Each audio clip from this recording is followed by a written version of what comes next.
All right, everyone, we'll go ahead and get started. We're at 6:01. You're never going to believe this, but we have a packed agenda tonight, so we better get it moving. So I call to order this meeting of the Bloomington Commission on Sustainability and Resilience at 6:01 p.m., and we will go through the roll call. And just a reminder for commissioners that are dialing in online, whenever you respond to a roll call or a vote or anything like that, to make sure you unmute yourself and unvideo mute yourself. Okay, Tara Dunderdale. Here. Justin Vassell, I'm here. Matt Austin. Present. Present. Quentin Gilly. I'm here, and I'll be there soon. Okay, perfect. Appreciate it. Okay, Christopher Miles. Here. Here. Zach Ammerman. Here. Here. Dave Rollo. Here. Here, virtual. Alex York. Here. Here. Maria Arstad. Here. Here. Shanghai Shu. I don't think we have Shanghai. Nope. Okay, Diana Ogrodowski. I'm here. Here, virtual. And Ross Carlson. Here. Here, okay, perfect. So that brings us to the approval of the agenda. So since we are anticipating a pretty substantial discussion on Resolution 2026-04, I'm going to suggest that we rearrange a couple things on the agenda. For that, there's a good chance there's going to be some stuff that we maybe don't get to that's on the agenda, and if that happens, if we just don't have time for it, that'll automatically get pushed to the next meeting. So what I'm going to suggest, and I'll just lay this out quick and ask if anyone else has any other changes that they want to make, and then maybe we can get it all done in one motion here. But what I'm going to suggest is that we move the staff liaison report just after the commissioner's report, and before discussion's not the subject of resolution, just because that one has kind of gotten cut off at the end of our previous meetings. And the second thing I want to suggest is that we move our resolutions for first reading to come after the resolutions for second reading, so we can sort of front load that longer discussion that we're expecting to have. And then anything that we don't get through after that, we can just readdress at the next meeting. So before I make that motion, is there anyone else who has something else they want to suggest as far as agenda changes go? Okay. Hearing none, I'll move that we move the staff liaison report to after the commissioners' reports, and that we move resolutions for first reading after our resolutions for second reading. Seconded. There's a second. All right. Any further discussion? Okay. We'll move on to a vote then. We'll do a roll call vote since we have folks dialing in online. Tara? Yes. Yes. Justin? Yes. Matt? Yes. Yes. Christopher? Yep. Yes. Zach? Yes. Yes. Councilmember Rollo? Yes. Yes. Quentin? Yes. Yes. Alex? Yes. Yes. Maria? Yes. Yes. Shanghai is not here. Nope. Somebody in the waiting room, but not Shanghai. Diana? Yes. Yes. And Ross? Yes. Yes. Okay. The agenda is approved as amended. So that brings us to the Recording in progress. So that brings us to the approval of the minutes for March 10th, 2026, which were circulated with the agenda last week. Are there any corrections to be made to those minutes? Okay, is there a motion to approve? Motion to approve. In a second? Second. Perfect. All right, we'll go through the roll call. Tara? Yes. Yes. Justin? Yes. Matt? Yes. Yes. Christopher? Yes. Yes. Zach? Yes. Yes. Councilmember Rollo? Yes. Yes. Quentin? Yes. Yes. Alex? Yes. Yes. Maria? Yes. Yes. Shanghai? Diana? Yes. Yes. And Ross? Yes. Yes. Okay. The minutes for March 10th, 2026 are approved. So that will bring us to the public comment portion of the meeting. So we've got about 10 minutes set aside for this. If folks want to make public comments about anything they desire, they are welcome to. We'll ask that, we'll probably try to go back and forth between here in the room and on Zoom if we have folks on Zoom that want to make comment. we limit each comment up to 3 minutes. And we'll just ask that you come up to the table and sit in one of the guest spots here and just state your name for the record and then make your comment. So we'll start here in the room. Is there anyone who would like to make public comment tonight?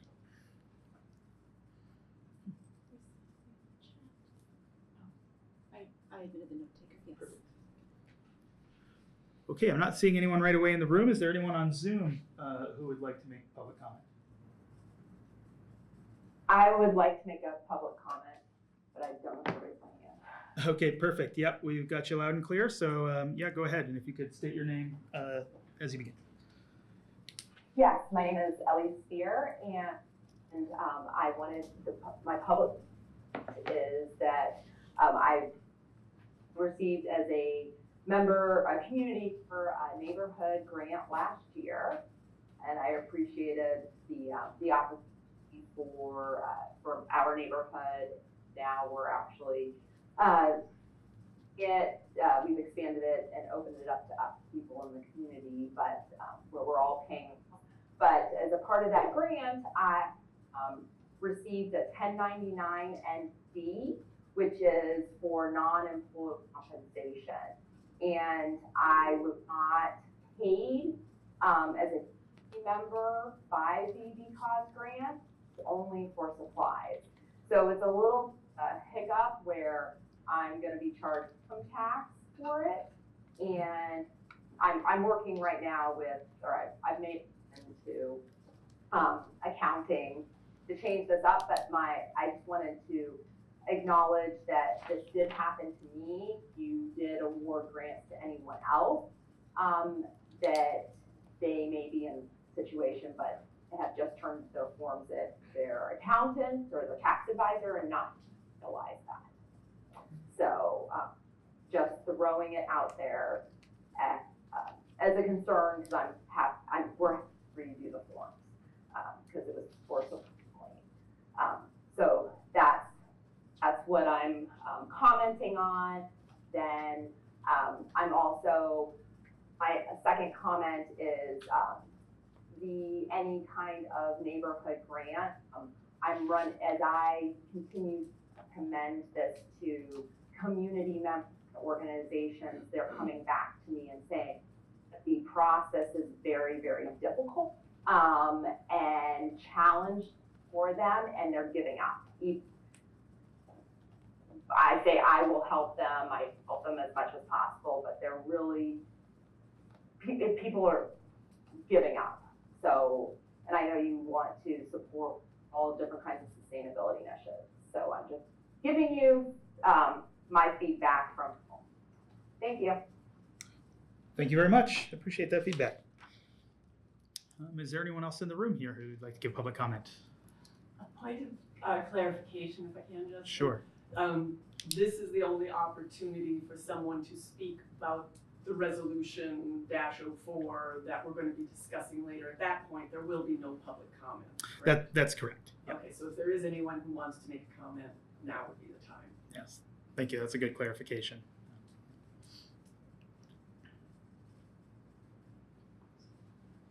Okay, I'm not seeing any more activity in the room. Is there anybody else on Zoom who would like to make public comment?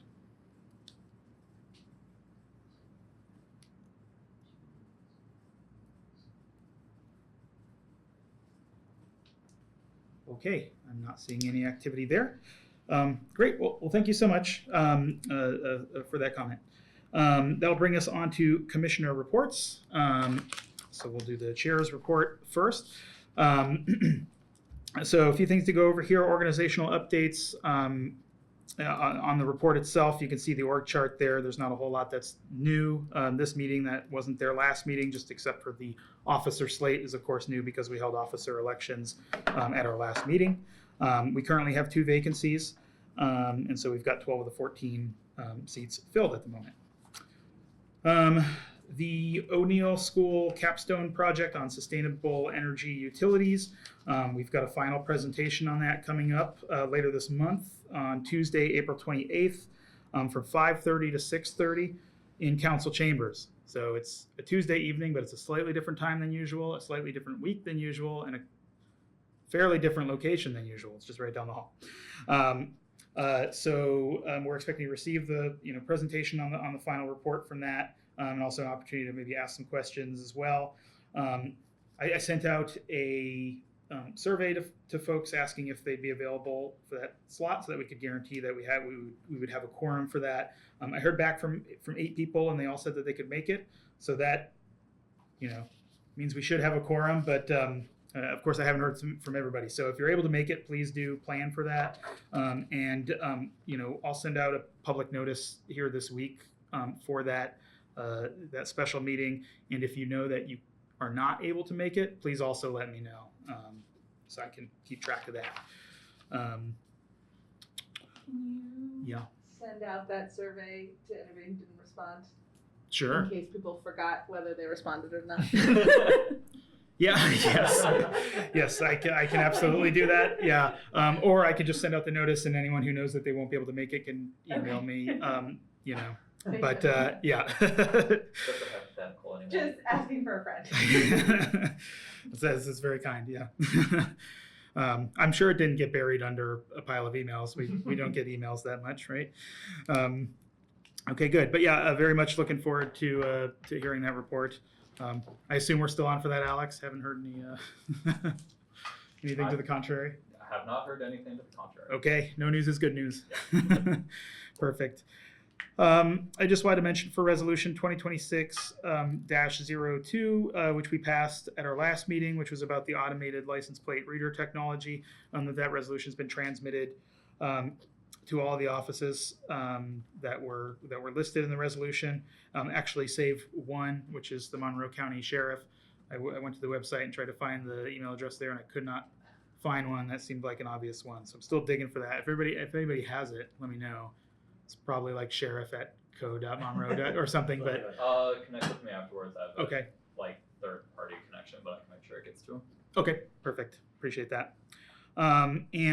Just for everyone's awareness, just wanted to point out that City Council had a resolution 2026-04, which came out a couple weeks or a month or something before we passed ours. And part of that resolution called on the Bloomington Chief of Police and the Office of the Mayor to provide a written information packet by, I think, April 15th. It was like a 6-week timeline.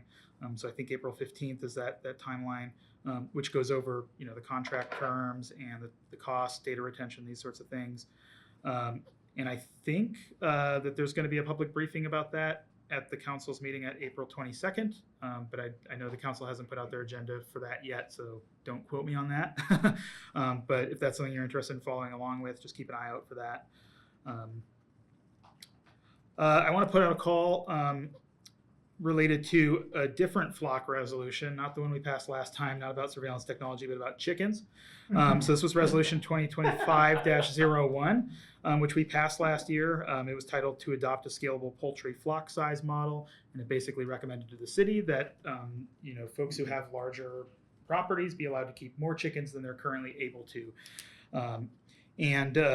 So we passed that recommendation, but it hasn't come up in an ordinance form or anything like that.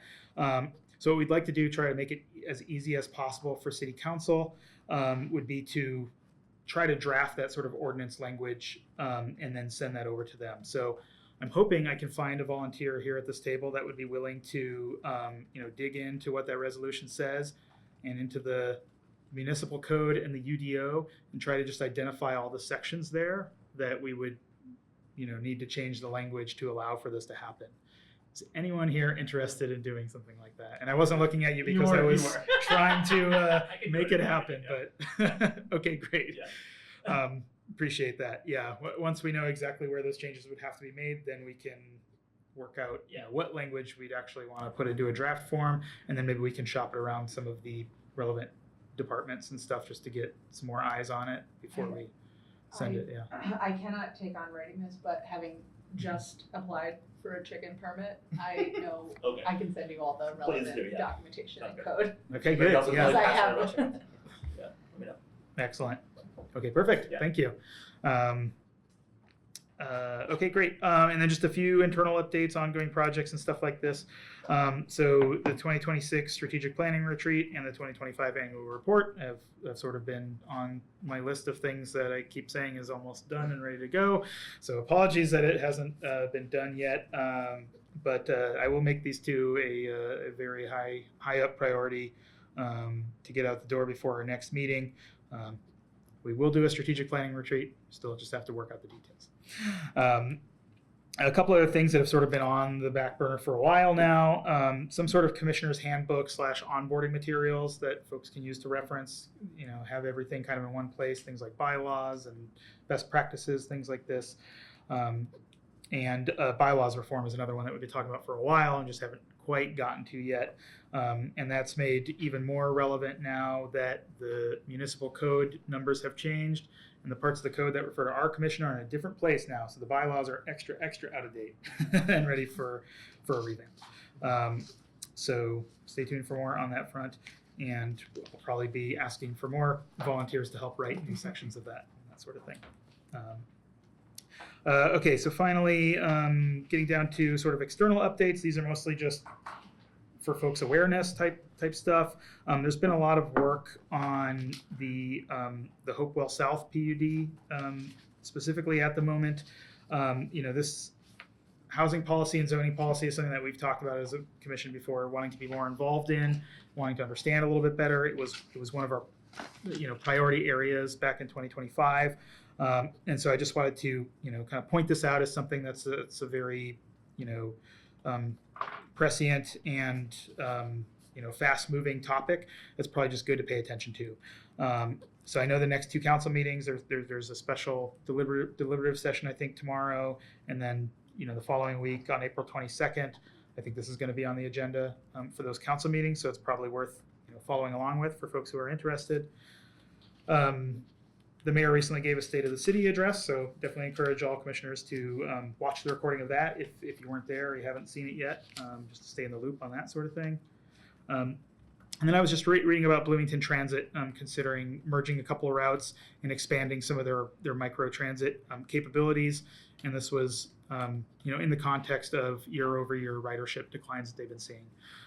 So as we think about sustainability and transit being a part of that, I think this is also something that's worth at least flight following, right? And then a couple other just MISC reminders and notes that we've had up there, a couple items there that we've had for the few weeks, the compost bin and rain barrel sale, which I think is still going on. But last I checked, at least, this is sort of the last call. So the order deadline is tomorrow and pickup dates the week following. Bloomington Energy Works website is linked up there. And then the new one this time is that early voting has begun for the May 5th election, primary election. So obviously, democratic participation is good for social and civic sustainability. So if you haven't gotten out to vote yet, please make a plan to do so. And also note that there is a new location for early voting, which is right down the hallway here in the county side of this building. If you haven't seen all the signs already, you probably will walking out of here tonight. And then as always, I just link various resources that you can follow. So that's it for, that's not it for the chair's report. I was also going to mention Earth Day, which is happening at Switchyard Park April 18th, I believe.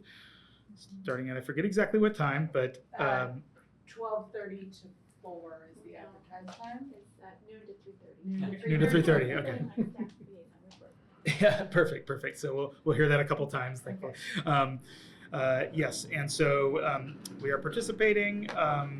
Tara's been helping get some of the materials together, and Jolie as well. Jolie has done everything. Yeah. I really appreciate Jolie's help. She moved mountains to get us some necessary supplies and things. I just need to make sure that there's folks that will be there. I'll be there in the morning for the beginning. I just can't stay the whole day, so I just need a volunteer to take the tablecloth and any remaining things. Okay, great, thank you. Okay, thank you. Yeah, Jolie, she saved us. Thank you, because I did a bad job. Unless you've heard different, I think Diane also said. Yeah, I know, at some of the other meetings, Diana and some other folks said that they could be there. I just wanna make sure there's somebody who can be there at the end of the day so that our stuff doesn't get swept into our brand new Yeah. tablecloth doesn't get, Yeah, right. trashed. Yeah, exactly. Okay, so perfect. So that's going to be Zach. You can volunteer to be there. Okay, perfect. So there'll be someone to take it away. And I know, yeah, Diana had mentioned also helping out. But it sounds like we've got at least the beginning and the end covered. So should be good on that front. Perfect. Well, thank you very much. And yeah, Quentin. I just had just a quick miscellaneous update. IU's having its annual sustainability symposium next Wednesday, 3 to 5. I want to personally invite all the commissioners and everybody involved in making this group happen. So feel free to jump on the website sustain.iu.edu. There's still some spots left if you'd like to join us. Perfect. Having gone for Thanks the so last 6 or 7 years besides COVID, it is well worth going. The students are doing great work. So I won't be there because I'll be in Costa Rica. But I wish I could. Ooh, nice. Oh, I understand. Yeah, it's well We'll worth hear going. about that later. Yeah. Perfect. Well, thank you very much. Yeah, and thank you guys. Thank you, Jolie, for all the help getting this together. It's good to have a presence there for the second year in a row. Get the word out. Okay, any questions on the chair's report before we move on? All right, then I'll pass it over to you, Matt, for Waste Management Working Group updates. So a couple quick updates. One to let everybody know the Waste Reduction District has a really simple and easily accessible grant that closes May 15th for sustainability and waste reduction. They have $17,000 left. There was already one that was approved for $3,000, and we got it reopened. So once again, it's very simple, very forgiving, very easy. So please look into that. And then I wanted to let everybody know about a local company that is 3D printing, working on 3D printing homes called TerranRobotics.ai. Ryan Zaricki, who is the former owner of Whole Sun Solar, is working in that. It is a startup. They have 20 employees, and they are hoping to expand sometime soon. Turns out that they're getting advice and whatnot from a company named Icon down in Austin, Texas, who turns out the CEO I worked with when I lived down there. So, a local company, and they remember the Cobb Bench project. It works in Cobb and stuff like that. So they might be proposing a neighborhood grant to try and reopen that as well. But I thought it was really, really interesting that we have a local startup that is doing 3D printing within that Cobb world. And then this is my last meeting. City Council has not gotten back to either fill my seat or fill it with me, so I'll be sitting in the cheap seats next month. Good question. The grant you mentioned, is that a city like Bloomington? That is a Monroe County grant. Monroe County grant. Yep. Yeah, thank you for that clarification. Is the grant for Just- residents or for like organizations? All of the above. Yeah. Yeah. I think it's a max of 5,000, but it's a very simple form, and the date is May 15th to get it in by. You can find it on the Waste Reduction District's website. And that's it for me. Perfect. Any other questions for Matt? Okay, and I'll just say if this is your last meeting in the cheap seats, as you said, next month, just wanted to say thank you for all the work that you've done for the commission, over the years. When I first got here, and I can't remember exactly when that was, but it was a few years ago, looking around the room, there's 3 people in here, myself included, who were commissioners at that time. Matt was one of them, and Sean was one of them as well. So, been doing this for a while, and this is something that you've been very passionate about for a while. I appreciate you bringing that to us. Yeah. All right. That brings us to our council ex officio report. Councilmember Rallo, over to you. Yes, thanks, Justin. I just wanted to follow up on what you'd already announced, which is our deliberation session tomorrow evening, which is April 15th from 6:30 to 9:30. Deliberation sessions function to allow us to do a deep dive on topics. And the topic tomorrow is, as Justin mentioned, is the continuation of the council's discussion on the Hopewell PUD, which has been presented by the administration. but the petitioner is the RDC, the Redevelopment Commission. And this will be a joint session with the RDC to discuss, there'll be a presentation from I understand from the consultant, Flintlock Lab, and then we'll have further discussion on the remaining reasonable conditions that are brought forward by my colleagues. I don't have any, but there are a number of them. There are 8 remaining, and you can find out more about this at our website, bloomington.in.gov/council, and go to the sidebar, and you'll see the meeting announcement. You can click on that, and you can download the packet. The packet has a number of slides in it, so it's very descriptive, and you can find out the details there of what we'll be discussing. And you're of course welcome to come. Oh, and could I mention one other thing? 3 years ago, I brought a resolution to the council on the existential threat of artificial general intelligence.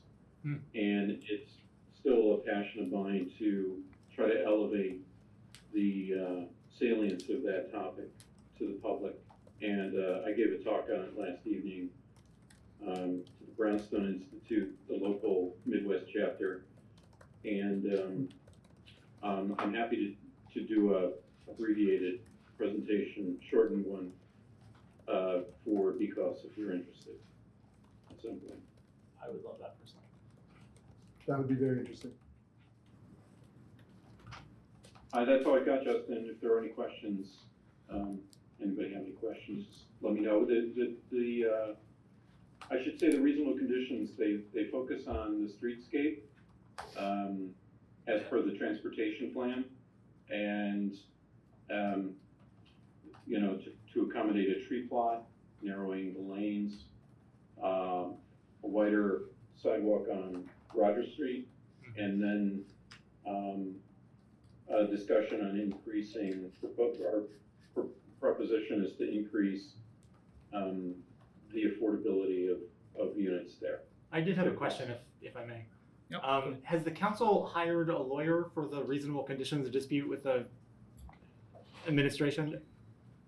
Yeah, we did. I mean, that unfortunately was kind of a hang-up. And we did hire an attorney, an outside firm that represented us. We had a discussion a couple of weeks ago on that.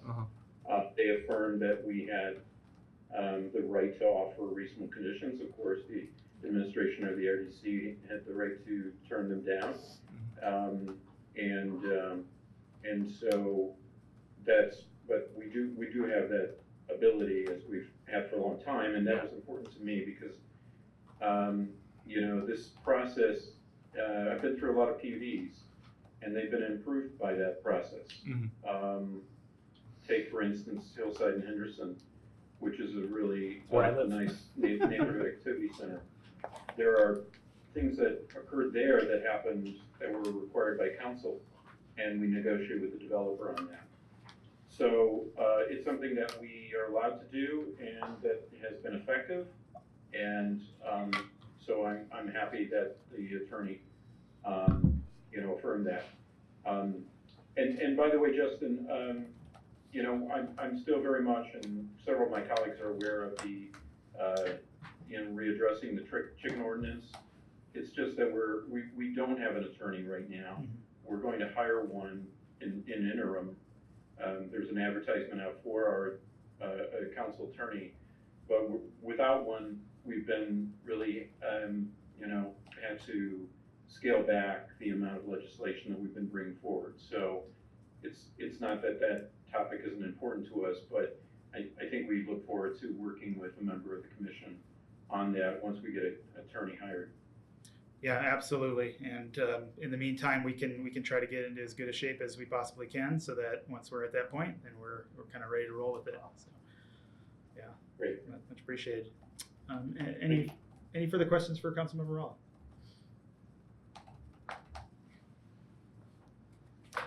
All right. Hearing none, that will now bring us to the staff liaisons report. Sean? Thank you. So yeah, Earth Day is this Saturday. from noon to 3:30 at Switchyard Park. We're going to have over 30 vendors. We're going to have 4 food trucks. There's going to be a sand mandala as part of trying to ease climate anxiety. That's with Artists for Climate Awareness, so I think that'll be really cool. We're going to be giving away free trees. There's going to be a face painter, so there's going to be something there for everybody. So I'd love to see everybody there. Canopy Bloomington planted nearly 20 trees in the Walnut Woods neighborhood and surrounding areas as part of ESD's Cool Corridor grant that we provided to them. So really excited to see that in place. And if you go along Miller Drive, you can see that as a true cool corridor where we planted trees along the sidewalk, and ESD installed a bus stop shelter on Miller Drive as well.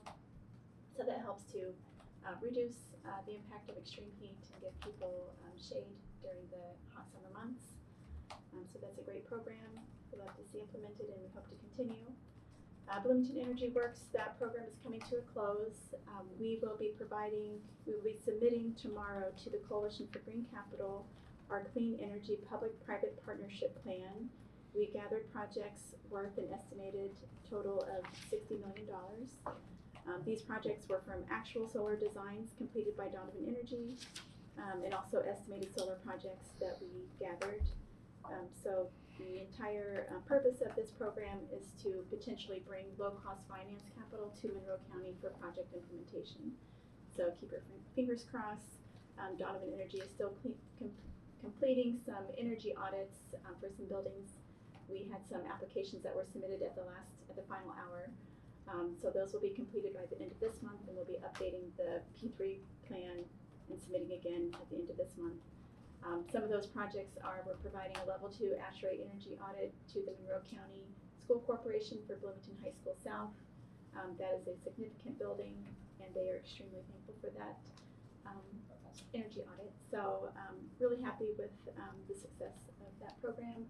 Electrify Indiana, they have been an amazing partner to work with. They've worked really hard. They have knocked on over, I believe now it's 5,000 doors. We're at just shy of 6,500. 6,500 doors. Okay, wonderful. And lots of presentations, lots of engagement. So really getting the word out there about the benefits of energy efficiency and renewable energy. So that's all I have.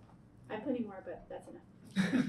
That's fantastic. As a request, I would love some details on like the final DW results. I mean, maybe just like that's going to be a newsletter update that comes through that project, but maybe next month after reports are submitted and things Sure. as part of this. You said You want me to- 61 million? I'm sorry. Yeah, over $60 million worth of projects. I did have a quick question too. The climate change inventory Yes. is where, I'm just wondering, are we still waiting on Duke? Is that? Well, no, we're not waiting on Duke any longer, Okay. but we had to request Climate Nav Uh-huh. to make their report accessible. Okay, I see. Okay, So got it. Yeah. that's a heavy lift. Yeah, So for we're sure, waiting on definitely. that. Okay, cool. Yeah. Just wondering. Yeah, and I have provided initial feedback from a draft that he sent to me, but we're not going to publish until it's accessible. Yeah, for sure. Okay, Yeah. awesome. Thanks. And I've asked Wes if he could give a presentation. We will be giving a presentation to City Council. Okay, awesome. Yeah. Excellent. Any other questions for Sean?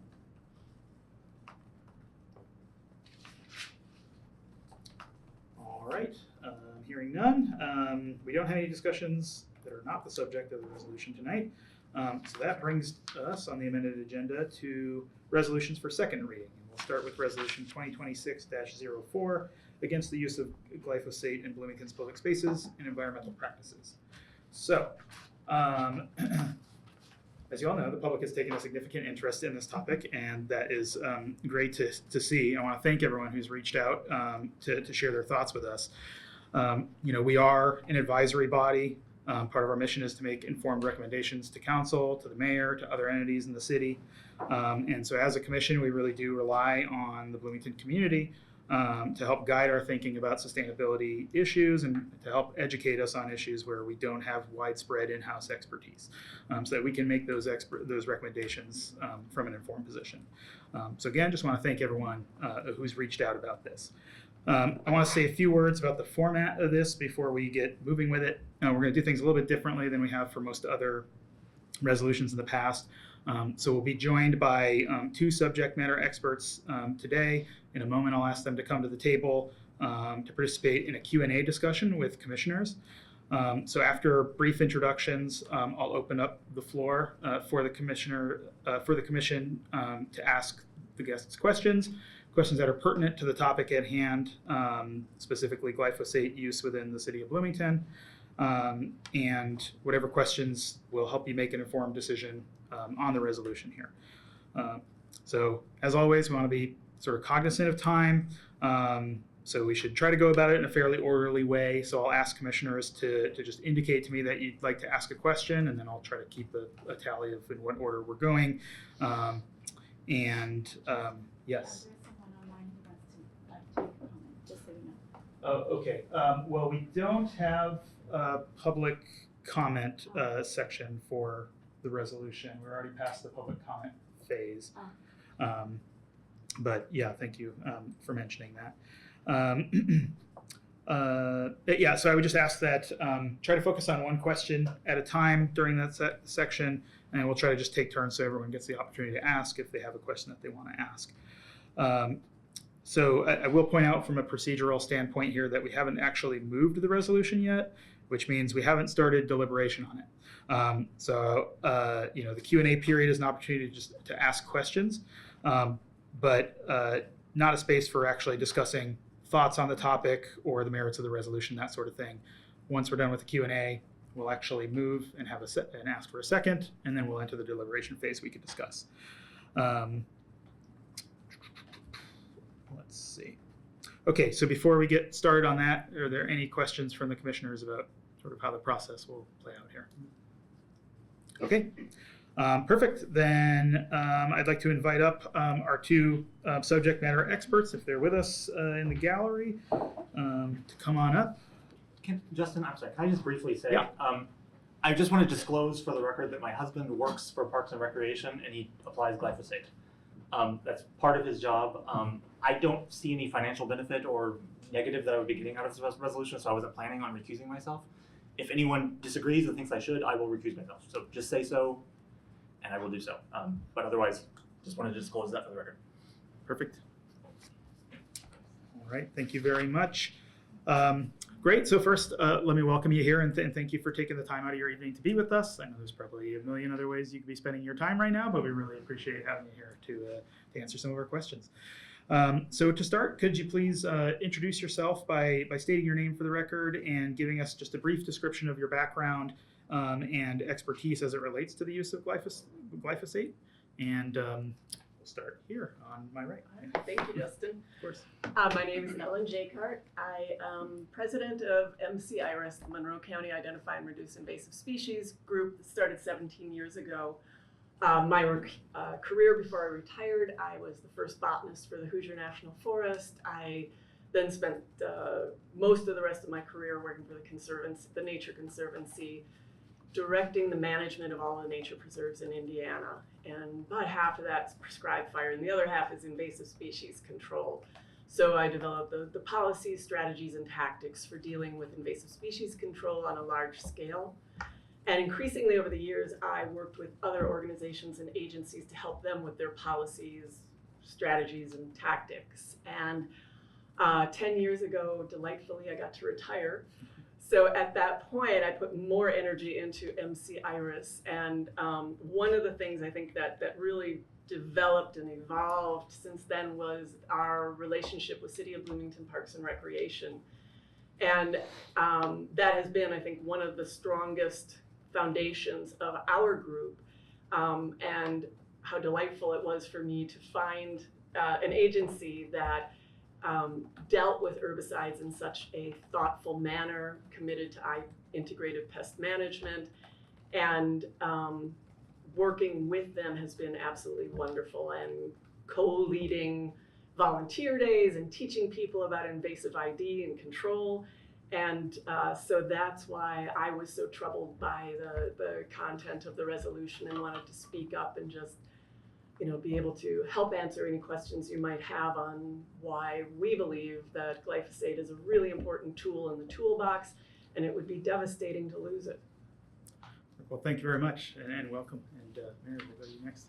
Hi, everybody. I'm Mary Wells. I am the Natural Resources Manager with the Bloomington Parks and Recreation. Ironically, today is my 1-year anniversary on the job. So Congratulations. everybody here.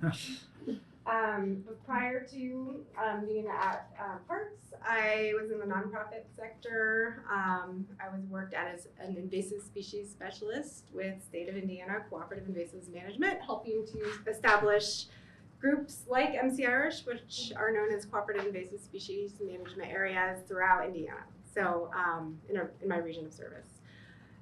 Also worked as a pollinator habitat specialist for Pollinator Partnership, which is a multinational organization based in San Francisco. So working with landowners in that capacity to establish habitat, a lot of it involving the use of herbicides like glyphosate.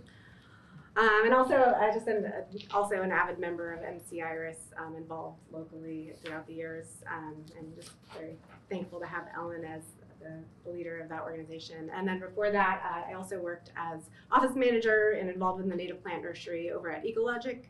I also worked for a couple years as the education specialist or director at Sycamore Land Trust. So involving volunteers in invasive species control and other land stewardship, often using glyphosate while we're working on projects. So yeah, just a passion for taking care of our natural areas, being a good steward of the land, so to speak. Perfect. Well, thank you. And thank you both again for being here. So I will turn it over to commissioners now for questions. Who wants to go first? Alex. I think mainly for Mary. And if this is way too much or impossible, I understand, but can you give like fairly comprehensive examples of where the city, what types of situations the city uses glyphosate in? Yeah, for first and foremost, I can only speak for Parks and Recreation, and specifically on behalf of the Operations Division, which my natural resources area is within. And I will speak only to natural resource management, as there may be other uses of glyphosate, even within Operations Division. And before I continue, I also want to acknowledge that our integrated pest management coordinator, Joanna Sparks, who's our urban green space manager, is also present in the room. So we are using glyphosate specifically for non-selective control. It's a broad spectrum herbicide that's systemic, which is one of the reasons why it's such an important tool. It doesn't just top kill, it gets down into the roots and then kind of ends its action as it binds the soil particles and starts going through its half-life. So we are using it, a lot of our use, over half of our use going back just the last few years, is for cut stump applications on woody vegetation. So it is considered a low volume, high concentration method that is very targeted. And it's, the woody vegetation is cut and immediately treated with usually a 50% solution depending on the product, but mostly, I think historically our solutions have been 50% glyphosate, 50% water, using dye as an indicator, and then also putting up signage when it's applied, and also recording that on our pesticide notice interface online. Alternatively, we're also using it for spot foliar treatments. One of our more common invasives are honeysuckles. So honeysuckle vines, honeysuckle shrubs, they don't respond well to some of our broadleaf specific or herbicides, so glyphosate tends to be the best tool for that. So without that, we'd be challenged in our control of bush honeysuckle, which is probably one of our largest invasive species problems in our natural areas here in Monroe County. So the foliar applications are considered a high volume, low concentration. We're erring on the side of the lower concentration based on the label. We're using surfactant and dye. Surfactant is a penetrant in order to penetrate the leaf cuticle. And also, again, putting up our signage and posting it to our online pesticide reporting tool. that answer your question? Did you have additional information? We may also use glyphosate when we're doing site prep for restoration areas. Especially for restoring to seed. If we're doing cover crop seed down, even for a seed planting or a nurse crop for a tree planting, all of those require seed to soil contact.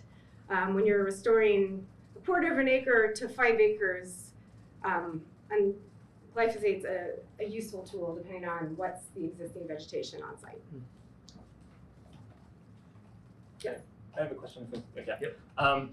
So what would change in your day-to-day for either of you if we passed something along the lines of a ban, if the city passed a ban on glyphosate, but there was an exception for invasive, aggressive, non-native plants?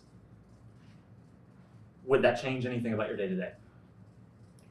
For my area, if that exception was in place, as long as it was not a factor for site prep, I don't anticipate it, but I do anticipate that other challenges from a monetary standpoint, a safety standpoint, from a natural resources standpoint, even in urban settings or green space areas, that there would be negative impacts to restrict the use of glyphosate for other areas.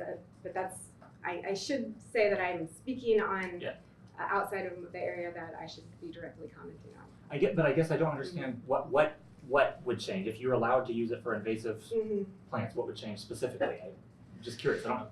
Nothing for my area. Okay. Yeah. All right. Thank you.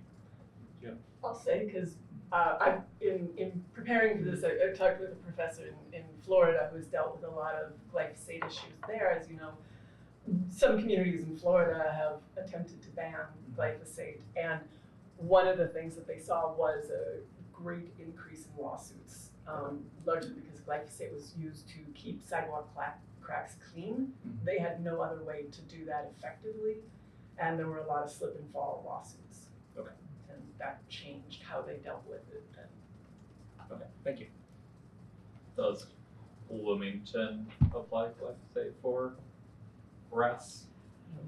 Like I'm not the best sidewalk person to be talking management? to. And for if we were to apply it on grass, glyphosate would kill the grass. So it's a non-selective herbicide. So in that capacity, no. But for maintenance of sports fields, I can't speak to that or along those lines. Christopher? I just had a couple of questions of clarification regarding your previous answer. So you described foliar use. Can you define that for the record? Yep. So foliar spray is typically going to be a backpack applied by a single applicator with a wand spray tip where they can adjust the spray nozzle to increase droplet size or reduce drift. Occasionally, for those areas where we're doing site prep, there's 2 other broadcast methods that might be used on a larger spray tank. So running just a broadcast spray from a tank sprayer. Like a truck or a compressor or something? Or behind an ATV or some sort of vehicle. And very rarely, I don't even know if I have an example of this, because more than likely we'd use a broad or selective is for tank spraying if we had a lot of one thing and nothing else that was invasive. So thank you. You said 50% roughly application is, so to speak, painted onto over stems. 50%. Okay, Yeah. over 50. So over half of the use of glyphosate is direct application to the stems of things like honeysuckle using like a paintbrush or a similar applicator where it's not being aerosolized. Right. But roughly 50 to 60% is these other varieties of broadcast application. Would that include what you described as the sort of, you didn't use this word, but correct me if I'm mistaking it, like a suppressant land prep application, like you said, when you're clearing out areas for restoration, which means basically bringing them back to zero in terms of flora and fauna that are there, preemptively laying it down to kill seeds that might be invasives, planting to grow up a more native area, correct? Is that also an aerosolized, is that sort of like an agricultural type application where you're broadcast spraying across a plot of land? So for site prep, that broadcast application is very common. Occasionally, we're able to be more targeted if there's some existing vegetation that's beneficial. And I would say the term aerosolized may not be appropriate because there are pesticide applications that are truly aerosolized, from a plane, for example. And this is droplet-based application. We're managing droplet size. It's going to reduce drift, and also, I provide a lot of information in my statement where the steps we take to reduce drift, off-target damage, and negative impacts to natural resources. I should also say that some of that foliar application is spot application, and some of it is in response to, as a follow-up to cut stump treatment, so that we're reducing target size. So a lot of times we're using mechanical or manual means to reduce target size, allow vegetation to resprout, and then we have a smaller target. We're using a lot less herbicide in a foliar mechanism than we would if we just came in and sprayed 10-foot tall bush honeysuckle in a forested understory. So we don't want that because it would have much more off-target damage than we would in this target application. We're doing these cut treatments and allowing to resprout before it gets to a point where it's unsafe for the applicator and also unsafe for the environment and the areas that we're applying. Thank you. I have other questions, but I can wait. I think Maria and then Tara. Mary, I have a couple questions about the city's integrated pest management plan. So it states in the plan, the integrated pest management plan will be reviewed on an annual basis by the IPM working group. Are you able to confirm that there has been an annual review process? I will say that I've only been here for 1 year, but since I've been here, we've been reviewing in advance of an update. So hopefully we anticipate that update will happen sometime in 2026. Are you able to say whether that update includes any update to recommendations for or allowances for the use of glyphosate? I'm not able to say that at this point. I'm sorry about that. No, that's fine. I'm also curious if you're able to comment on, have you received any input from the public at Parks Board meetings or Environmental Resources Advisory Council meetings? Just curious about if there's been input, what the level has been in the past year. In the past year, I will say no. That does not mean that has not happened, or that other areas within operations division or within parks as a whole has not happened historically. Okay. And then just one more, sorry. Have there been any requests from the public for records of glyphosate applications? I have not gotten any public record requests for glyphosate applications. That does not mean it has not happened to date. And I should say at the Environmental Resources Advisory Committee meeting, this resolution was discussed, and some members were considering a draft response. And then one member did say they would like to understand better the city's use of, or the park's use of glyphosate, so that may be on an agenda item during a future meeting. Okay, thank you so much. All right, we've got Tara next. I have two, I think, simple questions. When you do the foliar application, is there also dye included in that to the visual indication of it in addition to the signage? Yes, for natural resource pesticide applications or herbicide applications, we are using spray pattern indicator dye when we're spraying, as well as in the cut treatment application. And is that also something that that MC Iris, does MC Iris also use dye and signage when they apply it in their work? We use dye just about in every case that I can ever think of. We don't have any land. We work on other people's land, so we abide by their rules and their policies. And we work with county parks. We work with a whole lot of different places, and there are some who do require the signage, and then that happens. And my other question is there currently a mechanism for, other than like a public records request, for communicating to the public the volume of any pesticide that's applied within your department or more broadly within the city by the city parks department? So we are not indicating the volume in the current application reporting. We're including the product, the active ingredient, and various other information, whether it's aquatic label or not. But currently, the volume is not in the public portal that we've created. All right, Matt, over to you. First of all, thank you for all the work that you put into this to make it transparent to the public as to how this is used in our community. And I apologize for any stress that this might have caused you. A couple of questions. One, I brought this up because of President Trump's executive order about protecting production of and providing immunity for glyphosate. What is your opinion on that? Is that something you support, something that you don't support? I don't think I'm able to comment on that at this time based on my representation. Okay. I'd rather let the market decide, but that's just me. I mean, I see that our current agricultural system is incredibly dependent upon glyphosate.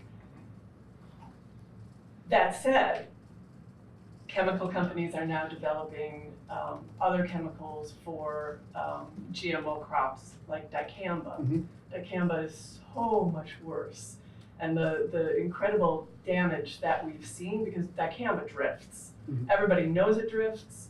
They went into it saying, well, it's a new non-drift formulation and it requires a special nozzle on farmers' equipment.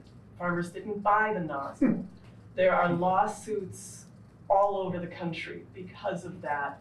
Glyphosate doesn't drift as much as just about any other chemical. So while I don't see needing the government to step in and protect glyphosate, I am also well aware that if it went away because of continued lawsuits, we would be stuck with much worse chemicals. And so it's kind of a conundrum. That's sort of a mixed up response, but that's what's in my head. Yeah. And then the other question was, there was the Williams, Crows, and Monroe glyphosate safety review that was ghost written. It's now been proven it was ghost written by Monsanto employees. Okay, so how can you trust the science that is coming out from these companies?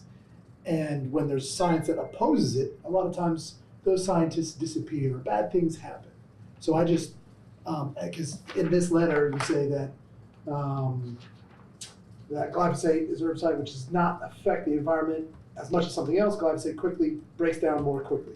Maybe it does break down more quickly, but the fact of the matter is there's science that shows that it doesn't, and that it is destroying the microorganisms in the soil. And you look at all of our farmland, which is obviously not what we're discussing here, but we don't have soil. Soil's alive, right? We've got dirt, which is just a placeholder, and then fertilizer runoff and all this other stuff, because you've dealt with glyphosate on a much larger scale than most folks. And so I also brought this up because at the Bloomington Community Orchard, I saw a sign, and I love that I saw the sign. They sprayed right on the edge of the road, and I'm thinking, was that really necessary? Could something else have been done than spray that right next to the community orchard? So with all that being said, what is your opinion of the science that has been said to be true, but has been now proven to be ghostwritten by the company that sells the product? I'll say that is really disturbing. That is one study. And given the conflict of interest that was present with the authors, I think that you basically have to say we can't believe that study. There are hundreds, if not thousands, of other studies. There are incredible studies that have been done. Glyphosate is by far the most studied herbicide in the world compared to any other out there, triclopyr, mazipyr, picloram. Glyphosate is the one they focus on because it has been such a workhorse of an herbicide and it's so greatly used.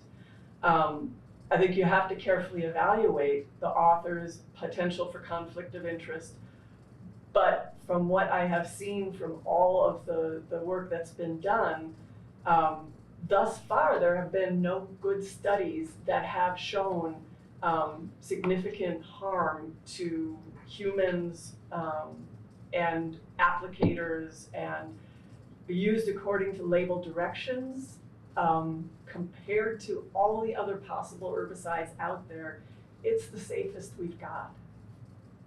Okay, so I guess my concern is that it's the default and it might get used too much when there's other options. So I guess what's that trigger where it says that we're gonna use glyphosate because it's our default versus saying we should use something else? So I'm just concerned about an overuse because it is the easiest thing. It's what you have on the shelf. Yeah. Yeah. No, I see that. I think that there are now at this point decades of experience by land managers saying what works on this invasive species. And again, we're just talking about natural areas management and invasive species control, and knowing which chemicals do work and which don't. And there are some species that glyphosate may not be the most effective, and you end up saying, nope, we're gonna have to use imazapyr. But every time we do that, every time we say, no, put the glyphosate on the shelf and we're gonna use imazapyr, we take a big breath because they are more dangerous to the applicator, they will move more in the soil, and they will have longer residence time in the soil. And we don't like that. That's just a much heavier hit on the environment and potentially the applicator. And so that's why it tends to be the front line, because we believe it's the most safest and most effective. And when we have to go to other chemicals, then it's time where you have to really read that warning label because it gets much more dangerous. Thank you for that. All right, is there anyone who hasn't asked a question that they would like? So I got Quentin, and then, is that okay? Quentin and then Ross? Perfect, okay, Sure. yeah, go ahead. Thank you. And so I appreciate the last comments you had about how there's a lot of depth that you guys have looked at in the research about glyphosate. I'm sort of very amateur at understanding these things, so I'll ask amateur questions. So just in case you can probably rebut this pretty quickly, but I'm thinking about, so what it, assuming, what you're saying is correct. I'm also looking at what a lot of people who use these sort of chemicals do is they're not really focused as much on the soil sort of microbiology. At least that doesn't seem to be in my experience. And I'm looking at, okay, you have soil microbiology, if like a chemical like this could potentially target like very specific microbes, but not target others, right? Same thing, they were talking about one of the potential impacts on using glyphosate would be like for bees, not because it hurts the bees directly, because the microbiology of their stomach and other things. So, and I'm just wondering if it's safe and effective, is there any possibility out there that we're, through the use of this chemical, we're creating the type of environment that is perfect for an invasive because it has it's set up for an imbalance in the ecosystem? Can I take that? So we had a weed wrangle, not last Saturday, the Saturday before at Lower Cascades. It's one of our favorite places. Mm-hmm. And so every month for, I don't know how many years it's been now. How many years has it been? Seven, I think, yeah. We're there every month. And so we've gotten to see the changes over time. And what I was boggled by was, we're at peak flower right now. As a botanist, this is the best time of year for me. And if you stand at the sycamore shelter and you look across the road, you will see a very, very steep slope, and it is covered 100% with Asian bush honeysuckle. And under that honeysuckle is just bare and eroding. There's like nothing, because it's so shady, nothing is gonna grow under there. On the other side of the shelter, it is this slope that is alive. It is, the bush honeysuckle has been cut and painted by volunteers.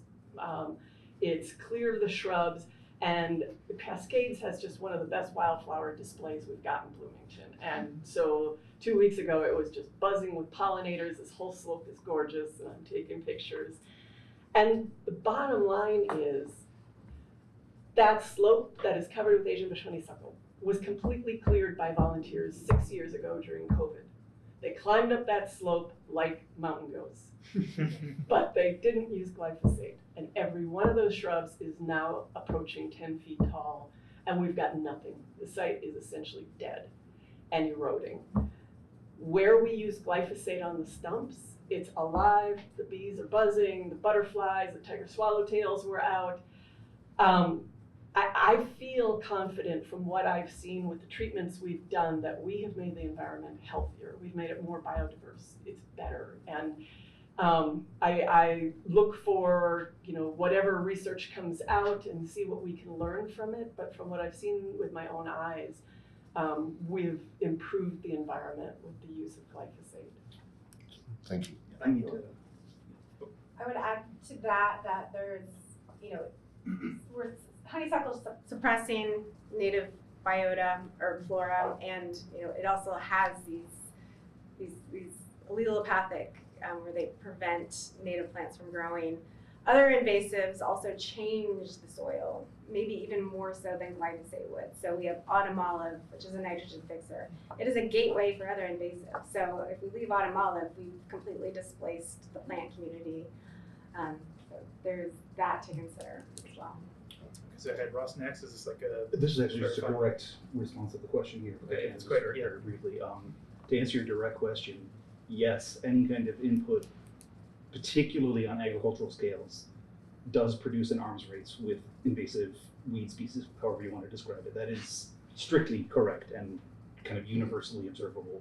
The problem that I think we're facing here is a question of difference in terms of arena of application and effect. So if we're talking about targeted, painting on a hillside of honeysuckle roots, it's different than the kind of volumes of glyphosate being sprayed in agricultural fields around the globe as the #1 agent. Yeah. So it does do that, but I think what we're talking about at this scale is these are kind of apples and oranges, and that's sort of at the root of sort of thorny questions here, I think. Yeah, I appreciate that. That's essentially one of the takeaways I got was that in certain cases, applications, you actually get more diversity and a better health of the environment if it's applied in a specific way. Yeah. All right, let's go to Ross. Okay, first of all, I just want to thank you both for coming today. I think you guys have done great work. I have a question for Mary. So you were talking about like over half of the applications have been for cut stump, but that is for the Natural Resources Department, right? So, or the Parks Department as a whole? Within the operations division. Okay. Yeah. So we're talking everything from like Griffey, Switchyard, native plantings, also like sports fields and.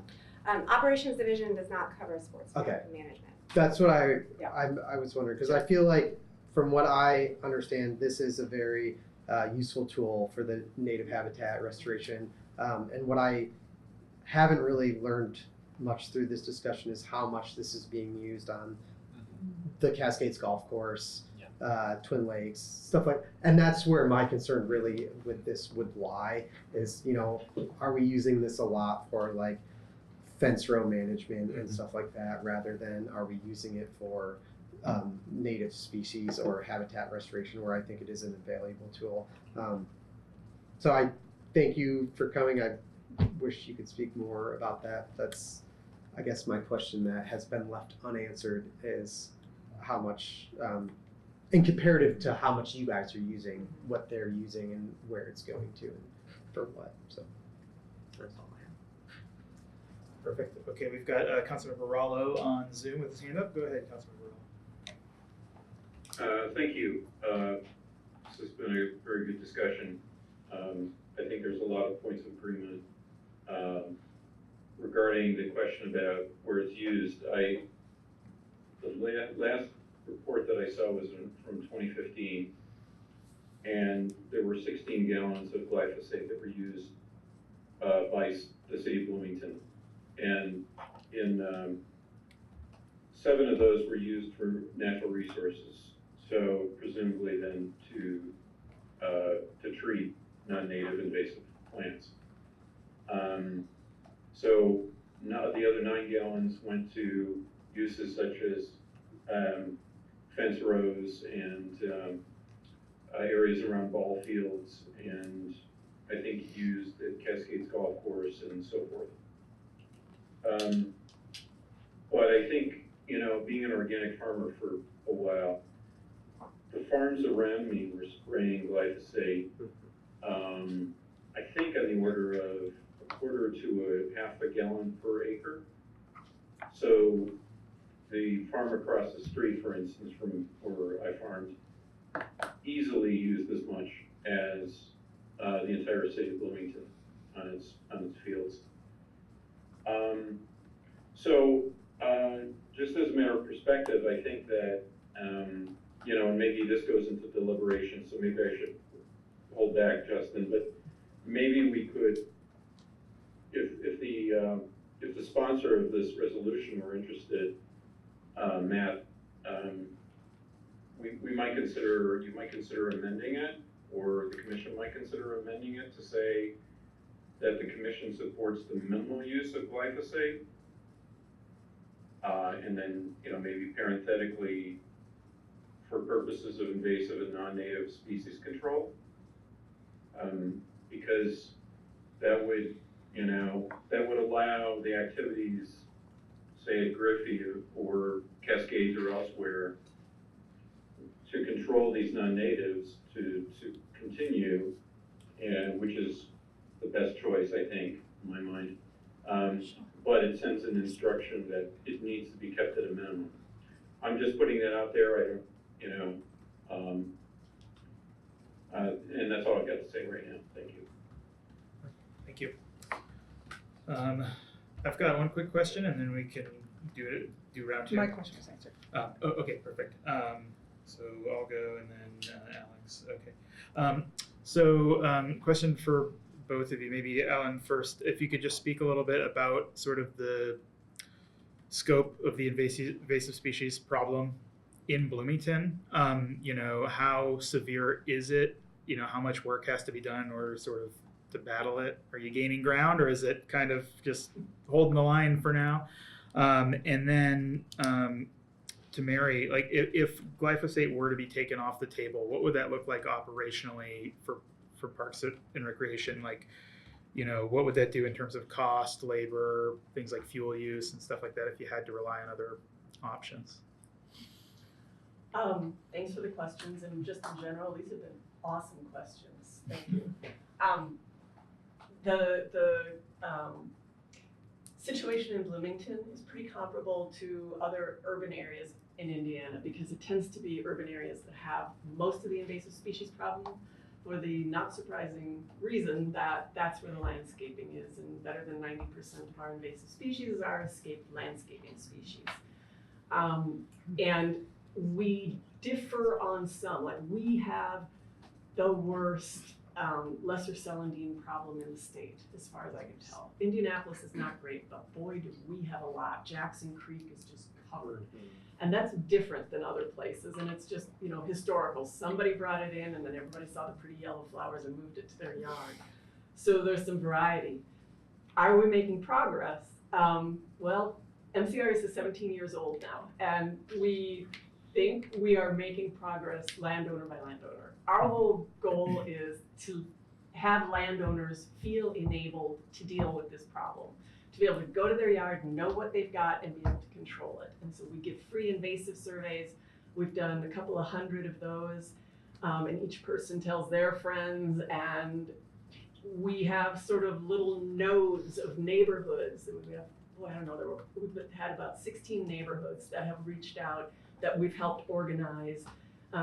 You know, hand developed a special grant for invasive species control if you can get your neighbors to work with you on it. And so we see progress. We see a lot of progress on Parks and Recreation land. And so I think we are headed the right direction. There's a lot more just people aware of the issue. Just people here, I can tell, are aware of invasives, and you know why this is an important issue. So I think we're making progress. Yeah, and I'll even say the awareness of invasive species has grown exponentially in their work. But the reality is, for natural resources perspective and for other areas and divisions within parks, without glyphosate, we'd be using, you know, a lot more labor, a lot more potentially more harmful chemical options. We'd be maybe using more fossil fuels, especially with our contractors. We contract a lot of mowing. We're trying to take land out of mowing and restore it into these beneficial systems that are emulating a natural system, that are supporting pollinators, or supporting all sorts of migratory birds and other types of wildlife, beneficial insects, you name it. So I just anticipate that without the ability to draw upon glyphosate as a tool, and which isn't always the right tool, but as a part of our integrated pest management plan, it is an important tool. Without it, we would be using alternatives that are less effective, maybe doing more soil disturbance, which arguably, in my opinion, is the greater harm. I will also say, just to celebrate, as of last year, Bloomington is a Bee City USA. So as we go into our new IPM plan, including pollinator protections into that is also a goal of ours. So to tie into Bee City USA. And kudos to Joanna for also making that possible. Thank you very much. Alex? Well, my first question was her question to Mary, so. I guess the other question I have is, like, I've been in an operations role where I dispatched people out to the field, and what you tell people to do and what actually happens do not always align. So I'm a little, just, if the integrated pest management does not say we should use glyphosate, but then somebody is out in the field and they get there and they're like, you know what would be really easy? Just spraying some glyphosate. Like, is there a concern that that is happening? Is that strictly controlled? Then we know it's not happening. Can you speak to that a little bit? Yeah, I'd love to celebrate our staff who are well-trained and knowledgeable. It's not required by law for our applicators to be certified pesticide applicators, but they are. So our pesticide applicators are public applicators within the operations division, and I believe within, I can't speak to other areas, but I believe other divisions. So they are trained. They have that certification, which is stringent. We have multiple categories of applicators. So we have people that are ornamental. We have people that are industrial right-of-way, weed management. We have people that are forestry specialists. There's hope to get someone back under the aquatic label for categories. So all those things are important to us. Our contractors are required to have them. So even if we are not applying internally and we hire a contractor, they are required to, by law, because they're doing it for pay, to be OASC, or Office of the Indiana State Chemist Pesticide Applicators certified.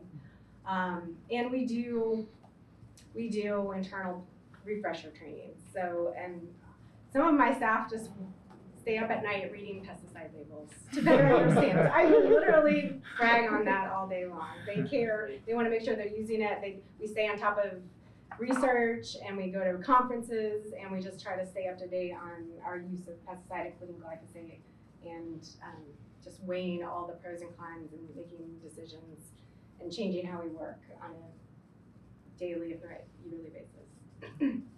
And then to be clear, like to Councilmember Rollo's comment on kind of the division of how much we use where, you don't know that information from like a current standpoint. I cannot say it at this meeting, but we can provide that information upon request. Okay. Absolutely. I would find that to be And I would say, just to clarify, that occasionally we are using herbicide or other glyphosate for native species control, ragweed, or if we have a early successional pollinator planting that we want to keep a pollinator planting, we have to keep some undesirable woody vegetation out of that system. So occasionally it's used on native plants based on the goal, the habitat management goal. All right, any further questions? Yeah, just a few to wrap up. So thank you very much for your commentary and your answers, because this is a really complicated topic. The issue of chemical inputs in general is thorny and complex. Practically speaking, two interrelated questions that I would be happy to hear either of you respond to. In terms of application, the medium of application, if there were limits on how you can apply, what, if any, impact would this have on your overall species management goals? So put it this way, if you're painting instead of spraying, would that severely hamper or be onerous in some particular way? So second question related to this would be, why would it matter how you are applying these things? Well, the question is, as you've pointed out, these are broad spectrum glyphosate is a broad spectrum. It's a very potent tool. And part of the issues related to that are A, public health questions about it being a carcinogen, and B, the other question that hasn't been raised that I'm interested in, maybe us bringing into the picture here, is its broader ecological impacts, not just on flora, which we know is its target, but fauna. So you are an expert in pollinators, and I expect you have quite a bit of experience in the sort of breadth of pollinators as well. What kind of impact, if any, does again, compared to 17 gallons is nothing, just simply nothing for what's the total area we're talking about? 2,000, I'm not saying we sprayed on every acre. We're talking city area, not county area, correct? City, Yeah. we're managing 2,342 acres of parks property.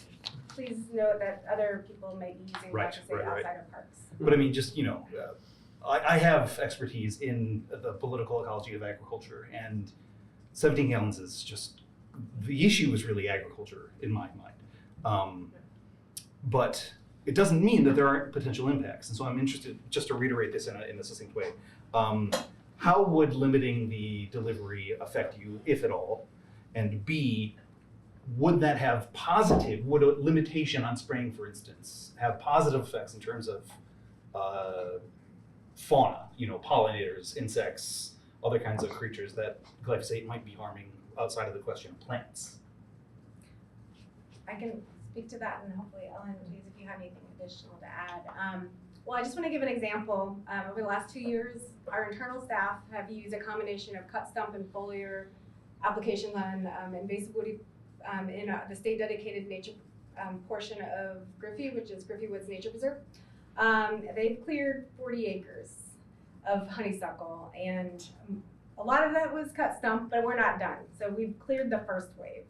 If we didn't have foliar spray to come back in and treat, we'd have to wait for that to grow back up till it was easy enough to cut, and then start all over.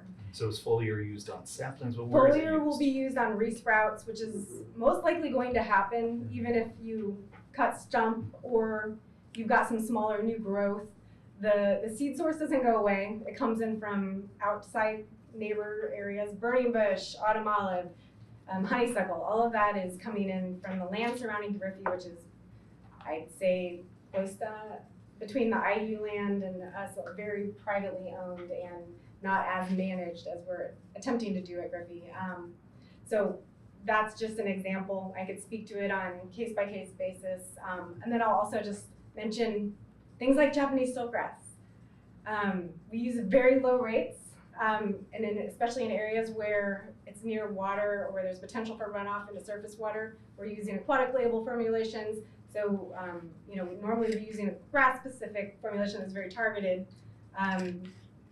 But in areas where we have sensitive sites, we need to dial in on a very low concentration that barely harms even our native graminoids, and keeps something on the ground, and we're able to keep it out of areas. Though there are some areas that it's almost, it's a hard thing to watch as it continues to spread throughout our county. So I think that's all I've got. Oh, and I will say that method of reducing the size of vegetation is one of our ways to reduce impacts on pollinators and beneficial insects and other organisms. Is we're reducing the size. Theoretically, it's not. We're doing everything we can to not spray when we've got flowers, when pollinators are active in the area. So we're picking times of day, times of year, when pollinators and beneficials are not active, to reduce the amount of harm on those systems when we're spraying a foliar application. Last very quick question, just to resolve some of the questions I have in regard to sources.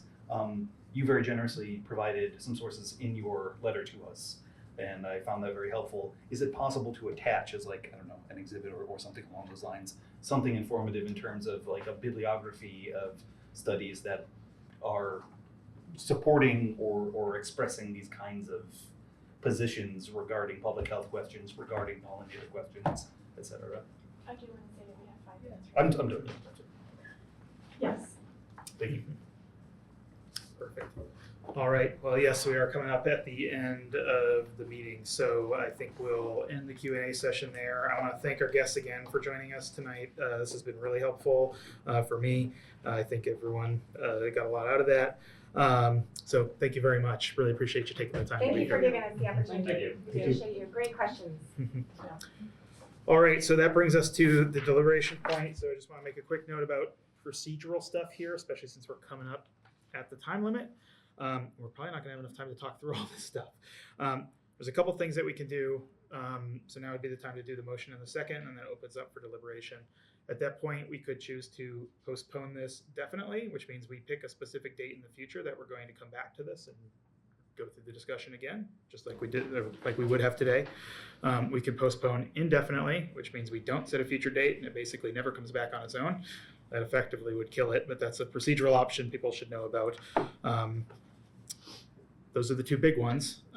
Any questions about the procedure before we move on? Okay. In that case, I'll ask for a motion and a second to consider Resolution 2026-04 for adoption. Motion to consider the resolution for adoption. Okay, there's a motion. Is there a second? Seconded. Okay, there's a second. So now we're in the deliberation stage. This is where we would just generally discuss. We bring up any amendments that exist out there. I know Alex has one in the pipeline. Or against. Zach. Oh, I'm sorry, Zach. Zach Yeah, does. but also Dave Rollo raised his hand. so- Oh, and we've got go ahead, Councilmember Rallo. Oh, I'm sorry, I don't mean to interrupt. I haven't seen that there's an amendment that's proposed. Yes. Yeah, Yes. it's in the packet materials.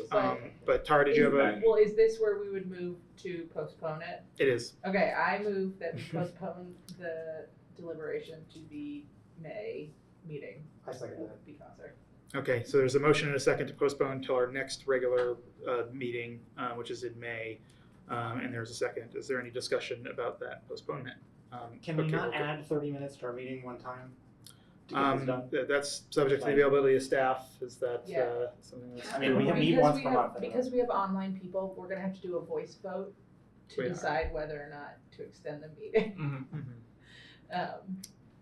I don't, how's that relevant? I don't. We're gonna run out of time Okay. regardless. Yeah. So let me I'll just do a quick. Is there anyone that could not stay some extra time? Cannot stay 30 minutes, Yeah, but I I can't stay past 7:30. Yeah, I Okay. can't stay 30 15 minutes. 15 minutes. How's that sound for everybody? I mean, we went 40 minutes over our allotted time for the experts. I don't know that 15 minutes is Yeah, gonna. it's not sufficient. I mean, we probably still have to Right. postpone. It's probably going to be a lot of discussion. Yeah. So, Alex. I think that we could have some discussion in the deliberation about postponing, about that could be targeted about what we want to hear when we move it. So, like a brief mini discussion, and we should probably have a vote to extend the meeting at this point. Okay. Well, we're probably going to have to, just because we have to deal with these other Yes. open motions. So, there's a motion to extend by how long?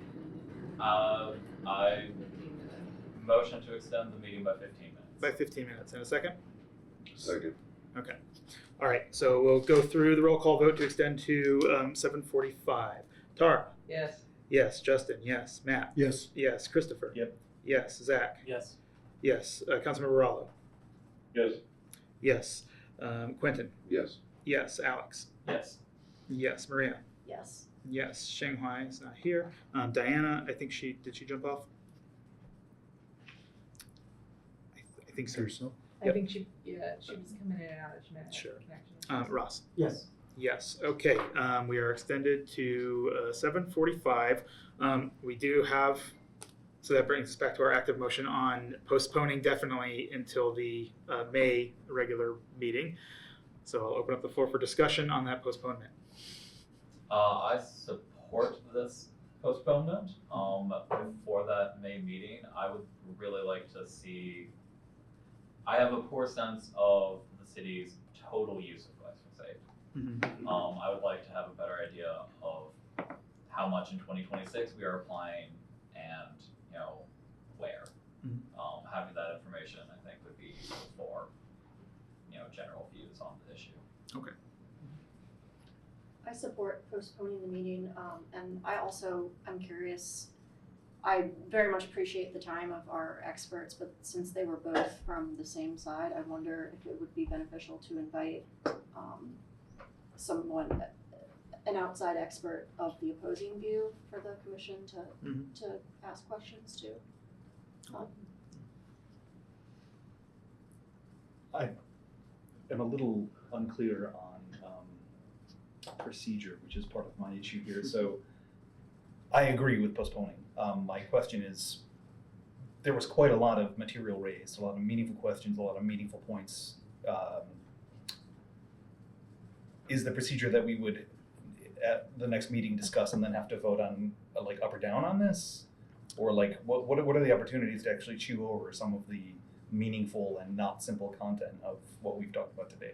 Yeah, so if we postpone definitely as has been proposed, then at the next meeting, this would be another agenda item, just like it is now. And if we did want to do another Q&A, we could of course do it in the same format we have here. Otherwise, we would just ask for a motion in a second to bring it up for adoption, like we just did, and then we would discuss. And that would also be the opportunity during deliberation to bring amendments forward. Right. So if Right. we wanted to change it, Yeah. in So any over way that based next on month, the we would be able to take what we heard from today and propose any new amendments.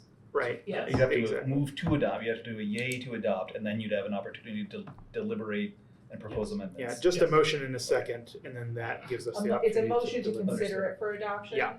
So it's a motion to like, yes, we're voting that we want to vote. Yeah. And then there are nested votes within that for any changes that we want to make. How exciting. Yeah. Robert's rules, it's good stuff. I love your mind. I don't support postponing. I think we need to be more flexible about time.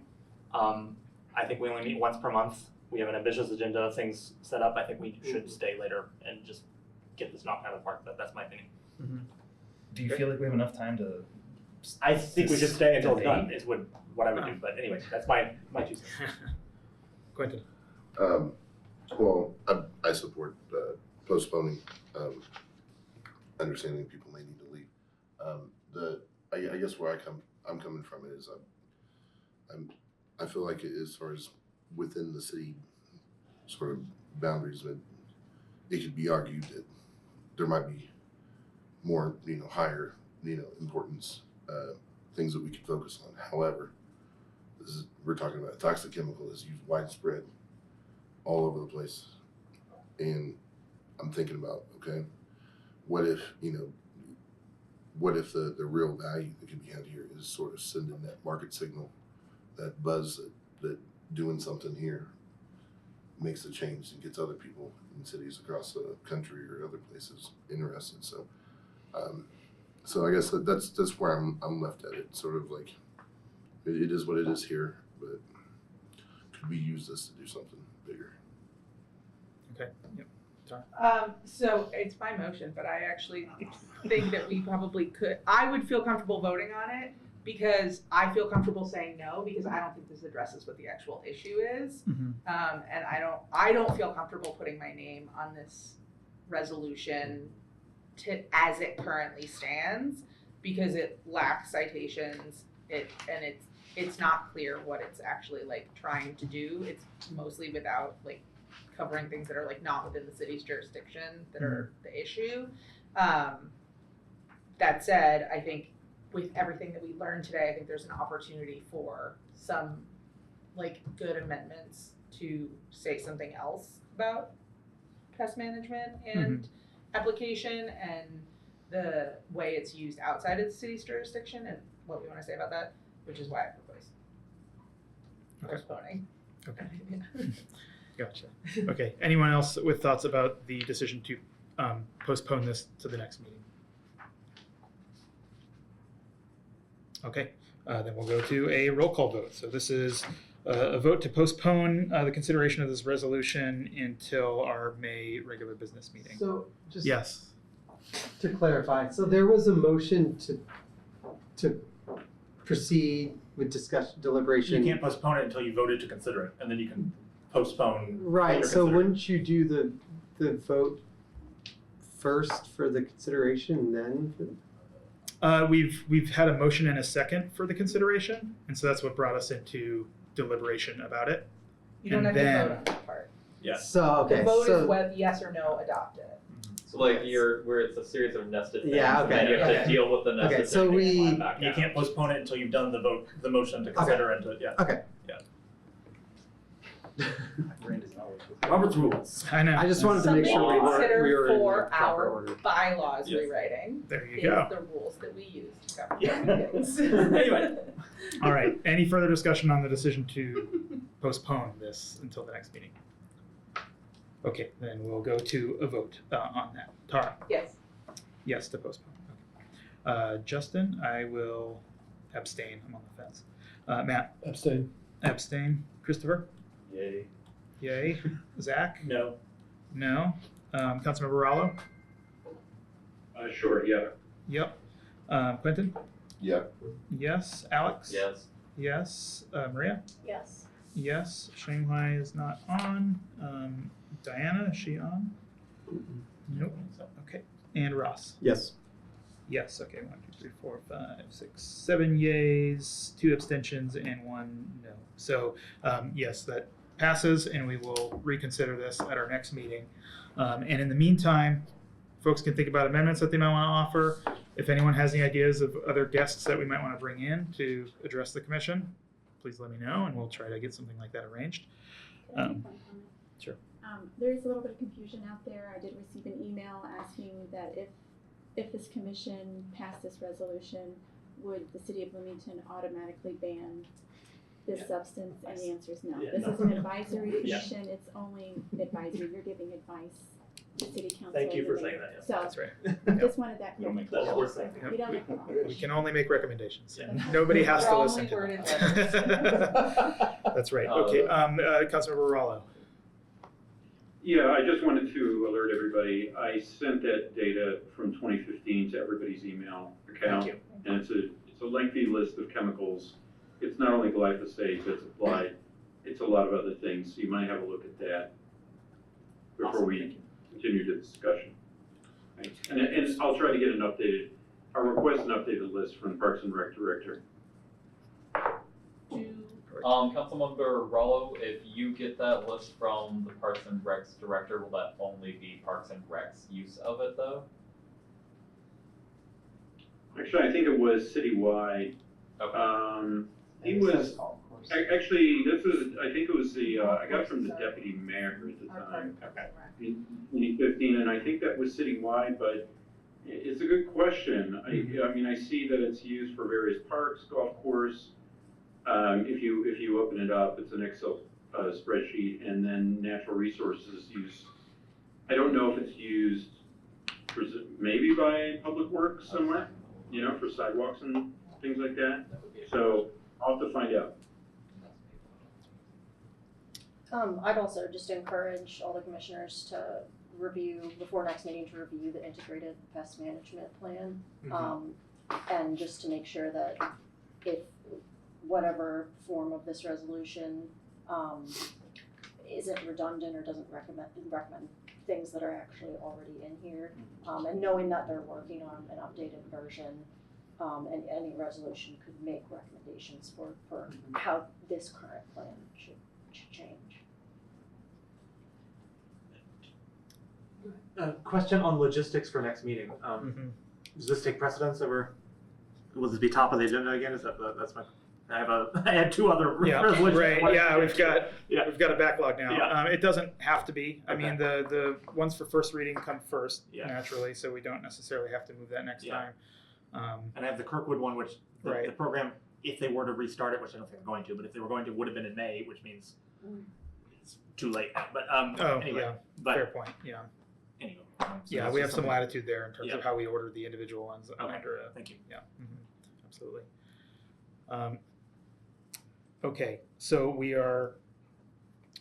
Where'd my agenda go? We are done with that resolution for today.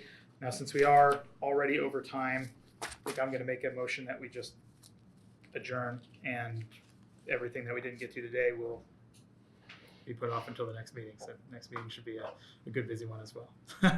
So I'll make that motion. Is there a second? Second. Okay, there's a motion and a second to end the meeting, to adjourn. Any discussion? Are there any member comments? Sorry? Any member announcements? Oh, no, this is a motion to just end the meeting now.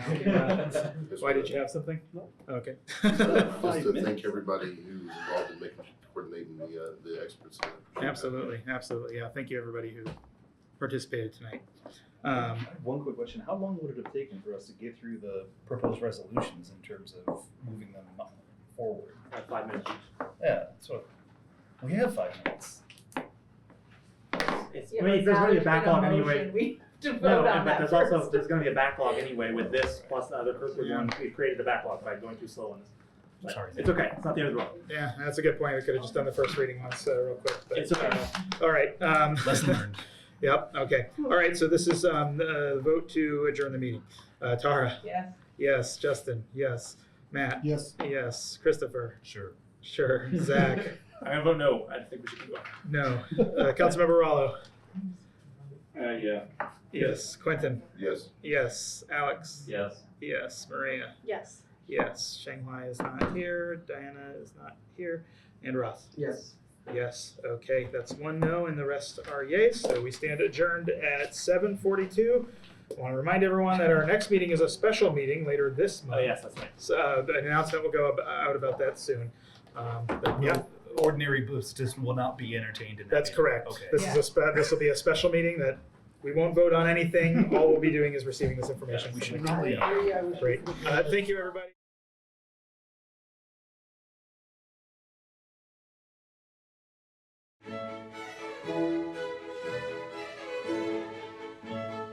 Thank you.